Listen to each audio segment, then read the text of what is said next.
देखिए, सर्कल में हम लोग और आगे देखेंगे कि सम पार्टिकुलर केसेज। तो पहला है when circle touches the x axis, है ना। तो सर्कल का इक्वेशन, जनरल इक्वेशन और कुछ प्रॉब्लम हम लोग कर चुके हैं। अब इसके बाद जो है स्पेशल केस में अलग अलग स्थिति में सर्कल का इक्वेशन कैसे हम निकालेंगे ये सीख रहे हैं। तो जैसे मान लिया जाए कि एक सर्कल है और एक्स एक्सिस को ये टच कर रहा है, ऐसे ऐसे, ये तो एक्सिस सिस्टम हो गया, ओरिजिन हो गया, एक्स हो गया। अब देखिए सर्कल का सेंटर है, मान लिया जाए कि अल्फा बीटा इसका सेंटर है और इसका रेडियस जो है आर है या ए है, कुछ भी मान लीजिए। तो आप जानते हैं कि यहाँ से यहाँ पर हम एक परपेंडिकुलर ड्रान करते हैं यदि, तो ये देखिए यहाँ से यहाँ, यहाँ से यहाँ, तो कोऑर्डिनेट सिस्टम के अनुसार इस पॉइंट जो सेंटर है इसका यहाँ से यहाँ तक का अल्फा हुआ और यहाँ से यहाँ तक का यह बीटा हुआ। अब ये जो बीटा है, ये जो दूरी है, मान लिया जाए कि इसको हम लोग m कह दें, तो ये जो cm है यही जो है रेडियस का काम कर रहा है ना। और रेडियस और इस cm का जो डिस्टेंस है वो बीटा है। अब कोऑर्डिनेट में सेंटर का प्लस माइनस रहे तो उसके रेडियस पर, है ना, उसका प्रभाव नहीं पड़ेगा, हम पॉजिटिव साइन ले लेंगे। तो इसलिए इसका रेडियस कितना हो जाएगा, तो इसका रेडियस जो है ना मॉड बीटा, माने बीटा नेगेटिव भी हो तो पॉजिटिव बना के ले लेंगे। तो सिंपल में समझिए कि बीटा हो गया इसका रेडियस। इसलिए इस सर्कल का इक्वेशन क्या हो जाएगा, तो x माइनस अल्फा का whole square plus y minus beta का होल स्क्वायर और इज इक्वल टू बीटा का होल स्क्वायर। तो यही हो गया स्पेशल केस कि जब सर्कल x एक्सिस को टच करे तो सर्कल के सेंटर का y कोऑर्डिनेट ही रेडियस हो जाता है। अब देखिए यदि यह टचेज y एक्सिस तो कैसे करेंगे, है ना। तो अब देखिए व्हेन, दूसरा है second, when the circle touches y axis.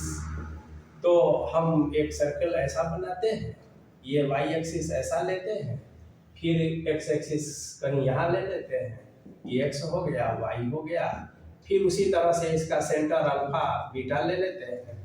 अब देखिए यहाँ से यहाँ पर हम परपेंडिकुलर डिस्टेंस, ये जो है ये सर्कल का रेडियस हो रहा है और कोऑर्डिनेट सिस्टम से हम ये जान रहे हैं कि ये अल्फा है तो यह भी अल्फा है, ये बीटा है तो ये बीटा है। तो अब इस सर्कल का रेडियस के तौर पर हम क्या लेंगे, तो इसका x कोऑर्डिनेट। तो हमारा इक्वेशन हो जाएगा x minus alpha y minus beta का whole square is equal to alpha का होल स्क्वायर। तो जब y एक्सिस को टच करे सर्कल तो इसका रेडियस x कोऑर्डिनेट हो जाएगा, ये ध्यान में रखना है। अब एक तीसरा केस लेते हैं, है ना, और वो तीसरा केस है व्हेन द सर्कल टचेज, है ना, बोथ एक्सेस, है ना, टचेज बोथ एक्सेस। यदि दोनों अक्षों को टच करे तो क्या है, वृत्त। तो देखिए एक सर्कल लेते हैं, एक यहाँ ऐसे ऐसे बनाते हैं, एक यहाँ ऐसे बनाते हैं और इसको ऐसे कर देते हैं। यहाँ O है, X है और Y है। अब यहाँ देखेंगे कि अगर सेंटर है, अगर इसको अल्फा और बीटा हम लेते हैं तो यहाँ से ये डिस्टेंस और यहाँ से ये डिस्टेंस, ये हमारा अल्फा है और ये हमारा बीटा है, लेकिन यह भी रेडियस है और यह भी रेडियस है। इसका मतलब है कि अल्फा इज इक्वल टू क्या हो गया, बीटा। यानी कि इसके जो सेंटर का कोऑर्डिनेट्स है वो इक्वल होने चाहिए। और मान लिया जाए कि ए कह दे, है ना, न अल्फा कहे न बीटा कहे, इसको ए कह दे, तो ये हो जाएगा x minus alpha square plus y minus beta square is equal to a square. अब अल्फा स्क्वायर भी कह सकते हैं, बीटा स्क्वायर भी कह सकते हैं, क्योंकि दोनों यहाँ इक्वल है। और दूसरी बात है कि केवल अल्फा अल्फा भी कह सकते हैं तीनों जगह, केवल बीटा और बीटा भी कह सकते हैं। तो ये सिचुएशन हुआ कि जब कोई सर्कल दोनों एक्सिस को टच करे तो उसका इक्वेशन क्या होगा। हो गया। अब देखिए, अब दोनों एक्सिस को टच करने में एक कंडीशन और भी है, जरा सोचिए। ये तो देखिए फर्स्ट क्वाड्रेंट में हुआ। मान लिया जाए कि हम सर्कल यहाँ लेंगे और इसको ऐसे करते हैं, इसको ऐसे करते हैं, तो ये सेकंड क्वाड्रेंट में भी तो टच कर सकता है, बिल्कुल कर सकता है। तो उस केस में इसका जो अगर अल्फा बीटा हम लिए हैं तो इसको अब ऐसा कह दें a alpha beta is equal to a, तो सेंटर क्या हो गया ए। इसे और आप आसानी से समझ पाएंगे। अब सेकेंड क्वाड्रेंट में इस सर्कल का सेंटर जो है ये हो जाएगा माइनस ए और ए, बस बाकी सारा चीज सेम रहेगा। अब मान लिया जाए कि हम थर्ड क्वाड्रेंट की बात कहें कि अगर कोई सर्कल है ना, और ये सर्कल है, ये यहाँ से ऐसे, ये यहाँ से ऐसे, ये थर्ड क्वाड्रेंट की बात हम कहें तो इसका सेंटर माइनस ए और माइनस ए हो जाएगा, ये थर्ड क्वाड्रेंट में चला गया। और फिर फोर्थ क्वाड्रेंट की जब बात कहें तो ये सर्कल है, हम ऐसा, फिर हम ऐसा, और ये हमारा फोर्थ क्वाड्रेंट हो गया। और फोर्थ क्वाड्रेंट में आप जानते हैं ए और माइनस ए होता है। तो जब सर्कल टचेज बोथ एक्सेस तो उसमें चार केस आपका बना। कौन कौन बना? First, second and third. अब इस चारों केस में चार इक्वेशंस होंगे। जैसे अब यहाँ हम ए लिख दें तो इसको फिर से एक बार देख लिया जाए। जब फर्स्ट क्वाड्रेंट में हो तो जैसा कि बताए x square y minus a का square is equal to a square, ये फर्स्ट क्वाड्रेंट का सर्कल का इक्वेशन हो गया। यदि सेकेंड क्वाड्रेंट में ये टच कर रहा है तो देखिए x माइनस ए तो प्लस हो जाएगा, फॉर्मूला में x माइनस अल्फा होता है, यह माइनस ए पहले से है, तो x प्लस अल्फा का whole square y minus a का whole square is equal to a square. ये हुआ सेकेंड क्वाड्रेंट का, है ना।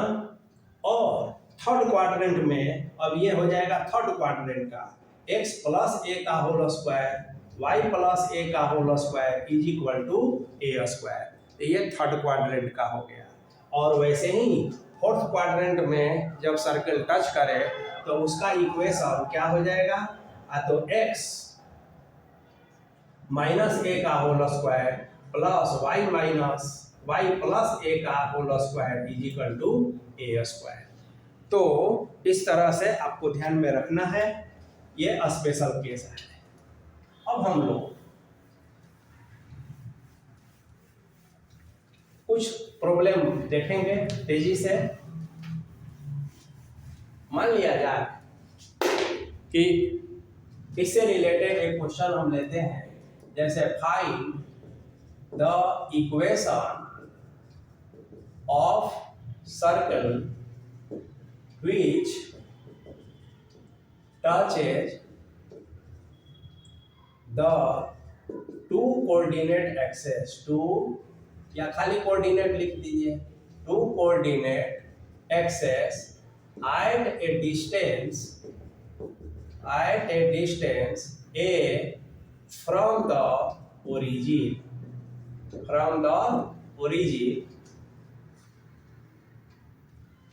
और इन द फर्स्ट क्वाड्रेंट, क्योंकि ये जरूरी है कि ये किस क्वाड्रेंट में आपसे पूछा जा रहा है, उसके अनुसार इक्वेशन बदल जाएगा। तो ये फर्स्ट क्वाड्रेंट में पूछा जा रहा है, तो देखिए मान लिया जाए कि एक सर्किल है, अब इसको फर्स्ट क्वाड्रेंट में और दोनों एक्सिस को ये टच करते हुए जा रहा है ऐसे, ये इसका सेंटर है। मान लिया जाए कि सर्कल का सेंटर का अल्फा बीटा है, और यहाँ पर क्या है कि find the equation of the circle, तो इस सर्कल का इक्वेशन निकालना है। Touches the two coordinate axis at A distance A from the origin, circle x axis को और वाई एक्सिस को किस पॉइंट पर कहाँ टच कर रहा है, पॉइंट नहीं, कितना दूरी पर टच कर रहा है, तो ओरिजिन से ए दूरी पर। तो यहाँ से और यहाँ से, यहाँ भी ए है और यहाँ भी ए है, क्वेश्चन यही दिया है, ठीक ना, कि ओरिजिन से ए डिस्टेंस पर ये सर्कल दोनों एक्सिस को टच कर रहा है।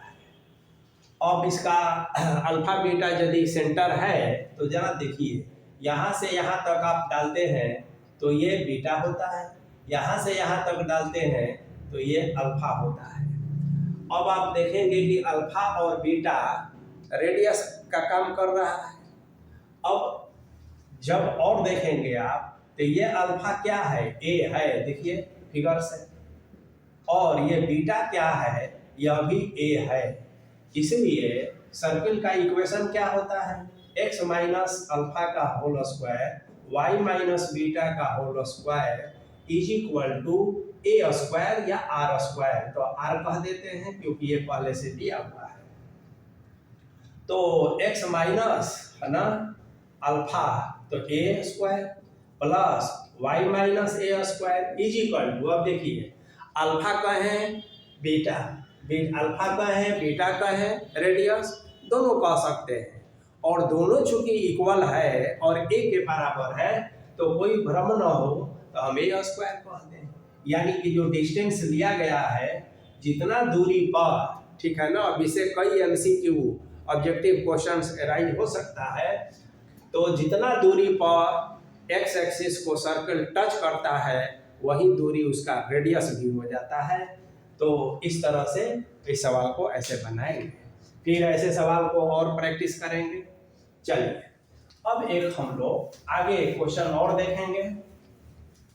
कभी कभी क्वेश्चन ऐसा रहता है सर्किल में कि ना सेंटर पता है और न ही रेडियस पता होता है, या दो पॉइंट से पास करने वाला सर्कल और कुछ और कंडीशन, ऐसा प्रॉब्लम हम लोग सॉल्व किए हैं। अब एक ऐसा प्रॉब्लम कि 3 पॉइंट से पास कर रहा हो सर्किल और कोई कंडीशन हमें नहीं दिया हुआ हो, तो केवल एक ही इंफॉर्मेशन है कि circle Passage through 3 given points. तो देखिए इसको हम लोग कैसे बनाएंगे। तो मान लिया जाए क्वेश्चन है कि find the equation of the circle, है ना, which passes, ठीक है, थ्रू द पॉइंट्स, कोई भी पॉइंट ले लीजिए, जैसे मान लेते हैं 0 0 A0 और 0B, ठीक है, यही क्वेश्चन हो गया। अब ये पॉइंट चुनने का एक खास कारण है कि इसी क्वेश्चन को हम एक दूसरे तरीका से बदल कर कुछ लिख सकते हैं। तो आप लोगों को जब भी प्रैक्टिस करना है तो अपना एकदम से दिमाग जो है ना खोल के रखना है। ये 0 0 ओरिजिन होता है, ये A0 एक्स एक्सिस पर होता है, ये 0 भी वाई एक्सिस पर होता है। तो ये आप पहले से जानते हैं, और इस कंसेप्ट का यूज करते हुए यदि हम क्वेश्चन को ऐसे बदल दें तो देखिए, to find the equation of the circle, ये तो जितना रहेगा उतना रहेगा, through which passes through the origin, बस खाली ये दिया है कि किसके द्वारा, किससे पास हो रहा है, तो ओरिजिन से। Passage through the origin at, देखिए, कट्स ऑफ, है ना, इंटरसेप्ट्स जो जानते हैं, इंटरसेप्ट्स ए एंड बी, है ना, A and B on axes, अक्षों पर ए और बी का इंटरसेप्ट कट करता है, बनाता है। तो देखिए एक सर्किल लेते हैं और यहाँ पर हम ऐसा कर देते हैं, यहाँ पर ऐसा कर देते हैं, यहाँ पर ऐसा कर देते हैं। अब ये देखिए, ये ओरिजिन है, ये सर्किल 0 0 से पास हो रहा है ना, और अक्षों पर, तो अक्षों पर क्या है देखिए, कट। तो थोड़ा सा और हम बनाएंगे, देखिए इसको,